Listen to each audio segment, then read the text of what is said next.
Right, hello my gravy granules, yes, back with more Sengoku BASARA content. I know I'm milking it for all it's worth, much like Koei does with any of their Warriors games, but, somebody asked me to rank these a while ago, but I was going to do a tier list on them anyway, so thank you for that idea.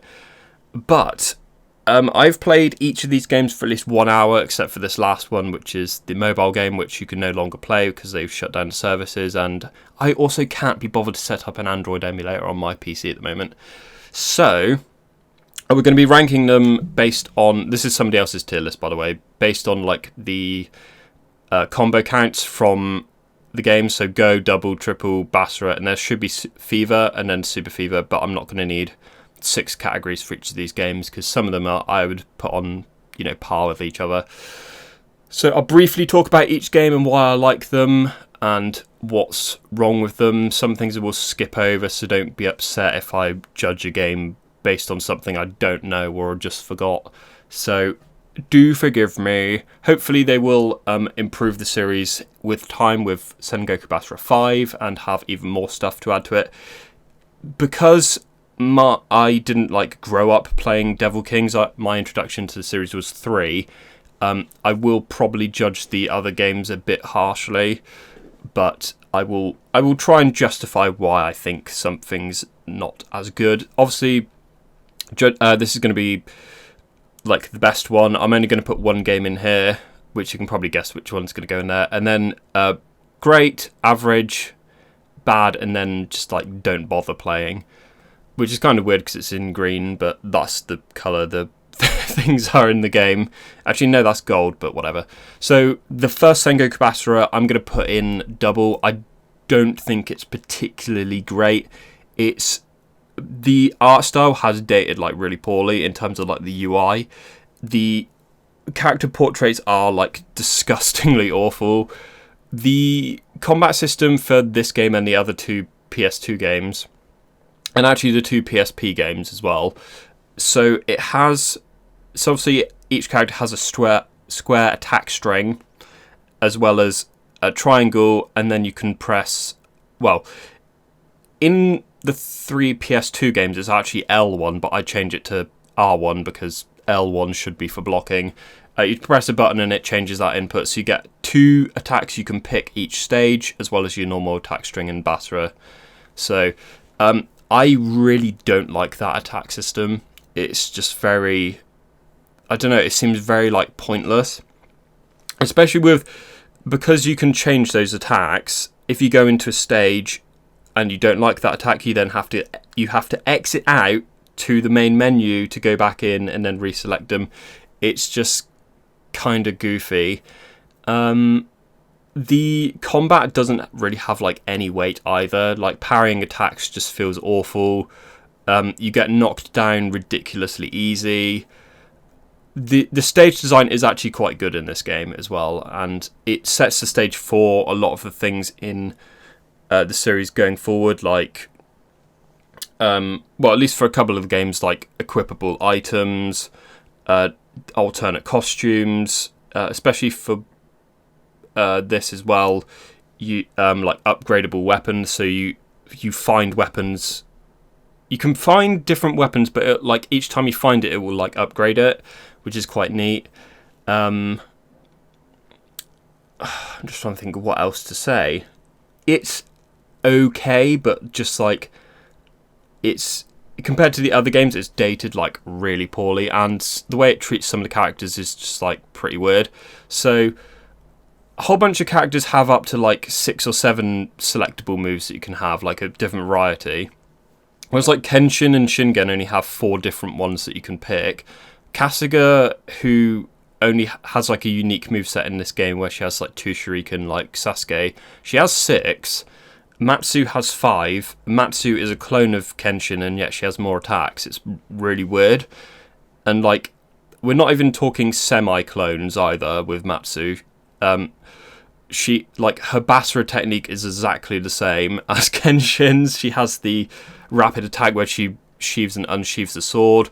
It's pretty jarring. So and it has a vague story mode as well. So it has a cutscene at the beginning and end of each character's story, but it's got like the Heroes Conquest mode where you basically just you can attack people in adjacent regions to you, and you get their stage and you beat them up. It's got no like real context on why you're doing that, so and that's something that carries on through like most of these games, and I'm not a massive fan of it. So yeah, Sengoku BASARA 2, this is a vast improvement. This is where the game started getting good. I wouldn't say it's amazing, so I'm going to put it in triple. It's pretty good. It adds a whole bunch of new characters. Some of my favourites, like, well, Kasuga gets her moveset, which she's kept ever since. It adds Keiji, it adds Hideyoshi, Hanbei, a whole bunch of others. Yeah, it's good. Each character is a bit more, like, balanced. The combat feels better. The parries at least have some weight. You don't get knocked down so easily. The stage design is better. There's like equipable defense items now as well, which change the character's appearance. So for Kasuga, it's like a fur coat thing that goes around her. Keiji, it changes his headpiece. No, it changes her like entire outfit. But it changes the color of her outfit. And there's like 3 different ones you can get. There's like unique equipable items as well. So basically everyone's a unique character in this as well, except for like Ieyasu in a way. He's still like a Toshi Ie clone. Yeah, it actually has dedicated story modes now as well. So each character has like a set route where there's like actual context for what they're doing, which is pretty good. It's still got the system of having to pick your attacks before you go into each stage, except this time it actually shows you off the bat what the attacks do, instead of having to bringing up a menu and pressing square and then it shows you. It just shows you offhand.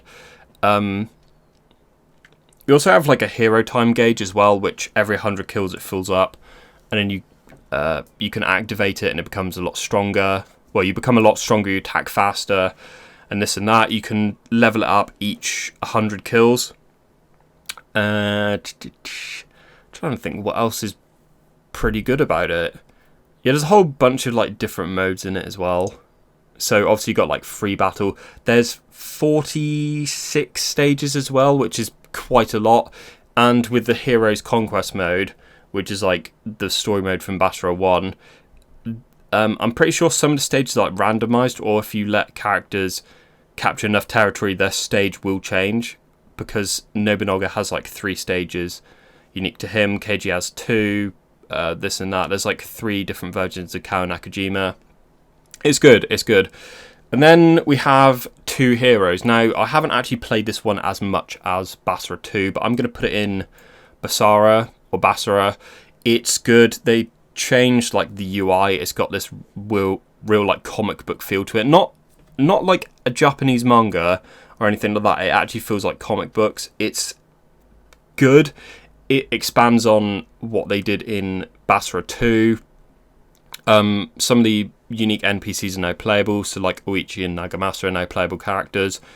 So there's 3 characters that get new stories. So it's Uichi, Nagamasa, and I think it might be Kojiro. I can't remember if he's in number 2 as a playable character, but whatever. And then it gives like guidance stages to Masamune, Yukimura, Motochika, and Keiji, and like 1 other character.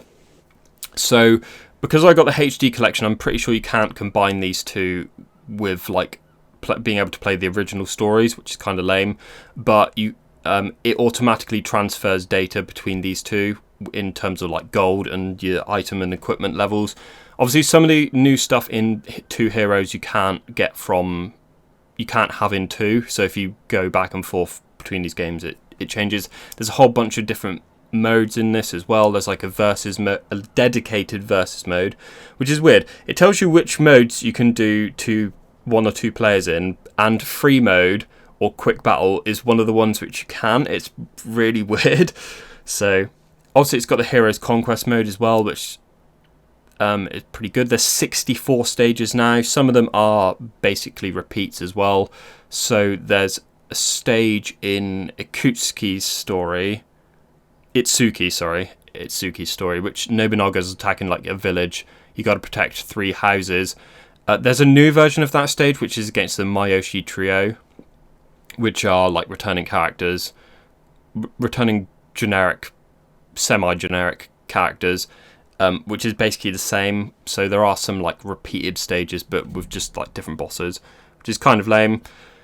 What else is there? There's probably loads I'm absolutely like just floating over, but yeah, it's good. I wouldn't say it's like I'm not sure if I would put that there if this didn't exist. I'm not 100% sure, but it is a good game. It's just still got that stupid combat system, but in terms of like different modes and stuff it offers, it's really good. Then we have Sengoku BASARA X. This is actually a fighting game. I'm going to put this in triple. Now, I'm not an expert on fighting games in the slightest. They're games I only buy for when my friends come round, and then we like drink and we just play each other on those. Especially like things like Tekken 7 and stuff I'm more used to. I'm not used to Arc System fighting games, which is who it's developed by. Obviously, it's got Capcom's input. It's got a very sort of 2D style. The game it's closest to in terms of art style is probably like Persona 4 Arena. Not every character is playable. Some characters appear as like attack inputs or like support characters, which if you do enough damage you can like summon them and they do it. So obviously Kasuga is one for Kenshin, Toshie and Matsu are Keijis, Shingen is Yukimura's, I think. I haven't played as all the characters, but it's fine, I guess. I wouldn't say it's bad. Fighting games are the games I struggle to like judge if they're good or not. There's some that I don't like. I've never particularly liked playing like Street Fighter, where the animations have like less fluidity and stuff. It's more about like direct counters and stuff. That's probably the best way I can try and describe it. I'm more used to like, it's stupid to say, but I'm more used to like the fluidity of things like Tekken and Dead or Alive, and not, Street Fighter and basically any Arc System game like Guilty Gear. I'm not really used to those ones, but yeah, I'm gonna put it in triple or average because it's fine, but I'm not sure like how much content you can really get out of it. The first fight I did was pretty easy as well, so that's that. And then I'll do these both at the same time. The 2 PSP games, they're going in Go because they are both awful. They are basically the same game, except one has more characters and a worse UI than the other. So the games play in like a really weird way. Each stage is basically just a arena. The combat system is slightly different as well. There's hardly any enemies on screen. It's got like a lock-on feature as well. It's kind of weird. You have a Basra gauge, but there's no actual input to use it. At least going in the options menu and looking at the inputs, it just doesn't, like, I've tried literally every button combination, I can't get it to work. So I don't think either of them are good. Yeah, the combat system is kind of different because you hold one of the triggers, which is the right trigger. That is the default in this, because I think they actually came out around the same time as Sengoku BASARA 3. So you can then press triangle or square, and you have 2 different attacks. So it's got more attacks than the original 1, 2, and 2 heroes. What else to say about them? Yeah, so you can die in this game as well, and you get respawned, which is kind of weird. So basically each stage ends when their gauge of like the enemy is depleted at the end. It always depletes when you obviously defeat enemies, and then there's like bosses that spawn and it depletes it massively. It's, in terms of like changing the formula, it's in like kind of the same vein as they did with Dynasty Warriors and Dynasty Warriors Volume 2 on the PSP, where it's got like some of the original formula of the games and then they changed it to fit on a handheld console, but I don't think these are worth it. So they're both going to go in there. This game has most of the cast from the third game, or Samurai Heroes, sorry. as well as like most of the cast of number 2. So it's got like a weird cast of like 3 and 2. So you can play as Itsuki, but also you can play as like Mitsunari as well. Yeah, I just don't think it's good. For a PSP game as well, it looks all right, but yeah, I haven't really got much else to say because I don't like them. Sengoku BASARA 3 Samurai Heroes. This is a real game changer. I'm going to put this in average as well. I would even put it in double because the repetitiveness of the stages compared to the other games, because these are fresher to me, the repetitiveness of this one just really drives me up the wall. You know what, I'm actually going to put it in there because it, like, playing this game and the way the story mode is structured just really annoys me. The combat system is the best it had been until this point. Obviously, the way they changed it with, like, you can no longer select attacks other than your super move, which, you know, was fantastic. The combat actually has some weight to it with, like, the parries and stuff and countering and dodging. Also, I should mention with these two, you can't dodge. That's like the one thing that's like disabled in this game. I don't know why. Anyway, so obviously you can parry, you can dodge, you get inputs like for blocking, and then triangle, R1, triangle direction, square, Basara techniques, all that good stuff. They got rid of the item system in favour of like attaching equipment to your weapons, which when you get weapons, they have like a certain amount of slots, and it's basically very RNG on how many like equipment slots you get on each weapon, which is kind of annoying. The story is way more focused this time. Each time you go into a stage, like, you can pick a stage you go into, but there's still like story context around it, which is quite nice. I do like the way they did that. But just the repetitiveness of the stages, there's 38 stages, and most of them are just like ending stages, so you won't see them in a playthrough. Like Sekigahara Schemes is only available to Kanbei Kuroda, which is kind of dumb. Yeah, it's for the sheer repetitiveness of it and how draining it is. It really grinds me the wrong way. And getting a lot of the equipment as well involves stuff like doing parries or completing a stage without taking damage, which then is randomized as well, which getting some of the equipment you want just takes absolutely forever. But the new characters they introduced in this game are really good. Like, I like how I put this in bad, but like for one reason. But I would say these are better games. Not to say this is actually bad, but it's just, you know, not as good as the others. So Utage, I'm going to put this in Basara. Like, it vastly improves this game. It adds a whole bunch of new characters. Matsunaga Hisahide is finally playable from his appearance in Two Heroes as like a unique NPC. I don't know why I say generic all the time. But whatever. So adds all the characters, makes all the characters that weren't playable in 3 newly playable. Some of them are only available in like the challenge mode or the Heroes Conquest mode, which I'm not sure if it's actually called that, but I'm just going to call it that anyway. So that is the mode that they've had since 1, which you basically select an area and go and attack it, and you remove characters from the game in a way. So every character except for, well, basically everybody's playable, aren't they? Because Ujimasa Hojo's playable as well. It's kind of disappointing with some of the characters. There's a whole bunch of characters that are playable in the story mode. They each get 3 special attacks as well as like slightly more developed movesets, let's say. Whereas like characters like Kenshin, Shingen, and Kasuga only get 1 super move, and they're slightly lacking, I want to say. I say that when Kenshin is still one of like the strongest characters. It's got more stages. It's got a challenge mode which is ridiculously hard. It, like, the bodyguard system's better because you can swap characters now. There's like a survival mode as well. Free battles are better. Just like the overall quality of life changes are so much better than 3. And you're not tied to like the story mode. to unlock a whole bunch of stuff, but the difficulty is upped, and they changed some of the things for slightly worse. Like enemies will change, and sorry, I'm just trying to think.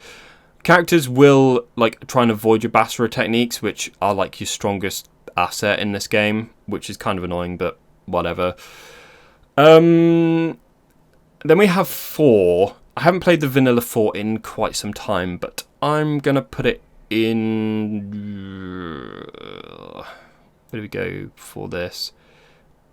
I'm gonna put it in triple because they added a whole bunch of characters and then just made the ones that were playable in 3 like unplayable again for no fucking reason, which is like really annoying. They also got rid of unique inscriptions for some reason. So there's a whole bunch of changes from 3 which they just like didn't carry over for no reason at all. Visually it's quite ugly for a PS3 game. Like Samurai Heroes and Utage actually look quite good. The opening cutscene for this game is actually like pretty sick. It's probably like the best one. The new characters are great, but in exchange they just got rid of like some older ones for no fucking reason.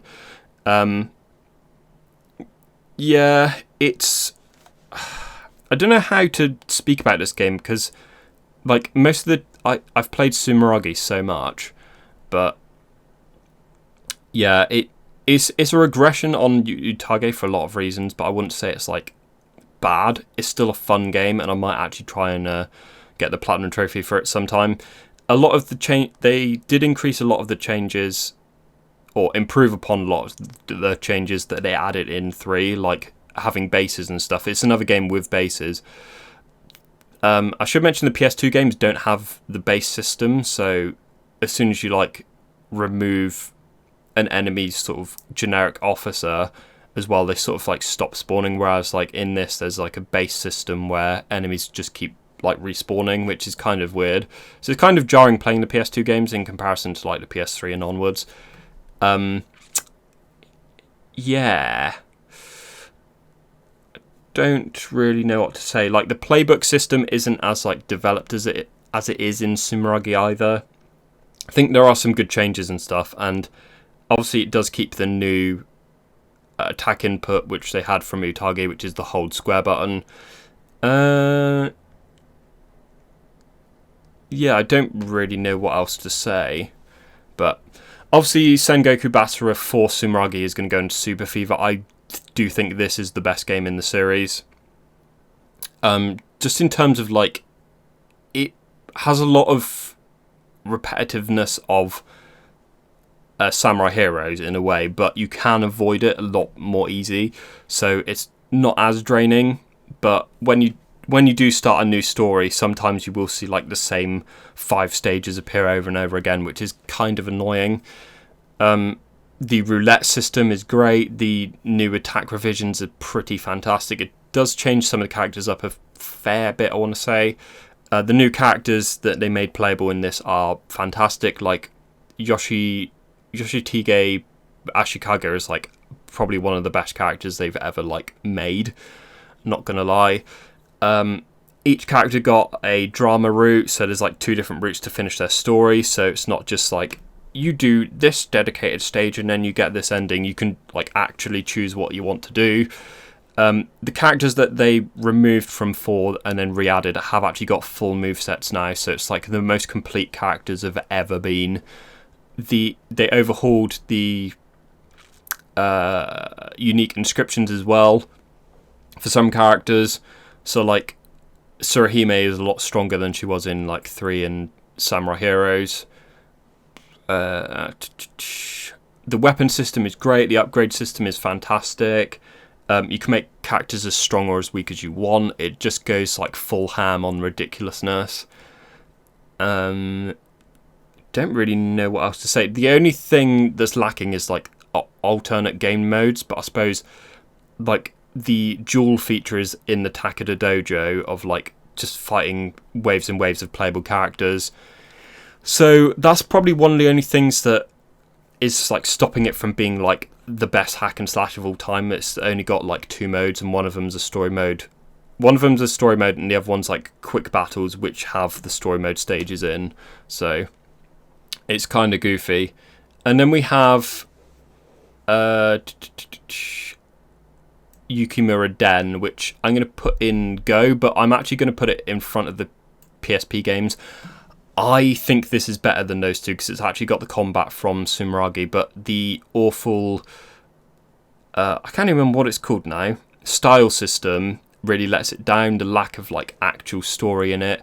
It's got it's got a whole bunch of new playable characters which they didn't bother to flesh out like they did for Sumeragi for some reason. It's like a regression in so many ways. It's got like the challenge mode or the Sanada Dojo, which is just trash. The same thing each time. They could have done so much with it, and visually it looks the same as Sumeragi. There's like no real sort of upgrades there in a way. The UI is, like the menuing system is like pretty awful in it as well. The way they actually present the story to you as well, with the whole, you just get a wall of text and a narrator speaking instead of like actual cutscenes and stuff. There are cutscenes, but it's like they could have done more to actually, have characters do stuff in it. 10 story mode stages for a guy who lives quite a long time, and he never actually ages. He never actually like develops as a character as much as he should in as he did in Samurai Warriors Spirit of Sanada. It's just kind of goofy, and like Masamune was shoehorned in. They didn't know whether to go for like historical or goofiness, and they didn't, but they should have gone for like more goofiness than, full Basara lore in a way. But like character relations are reset in this game because they want to tell a full story, but then they also don't. It's like they never fully committed to what they should have done. And also this game was so bad that it had a price reduction almost immediately. So, the only good thing is that all playable characters are available from the start. But if you have the Sengoku BASARA HD collection, there's an option in like the menu before you select the game to bring all characters up to level 99, or they're one from max level. Unlock them all from the start. Unlock all quick mode stages. It's just like, why would you? You can get a deal for like these 3 games in one bundle for like the price of this, and these are actually like pretty good. So yeah, that's gonna be it, I'm afraid. Let me know where you would put the games. Maybe I would put Samurai Heroes in triple, but I don't think it's as good as these, but I wouldn't say it's like totally bad. It's just like the repetitiveness of the story mode stages is just kind of goofy. And it's got the same amount of playable characters as the original Basara of only 16. I did like the Nobunaga like hidden character thing, which is quite nice. But yeah, let me know what you think. Sorry, I was all over the place with this one. I kind of struggling to justify why I think some of these things, but these are the rankings I'd definitely put. Let me know what you think, and I'll see you next time. Bye bye.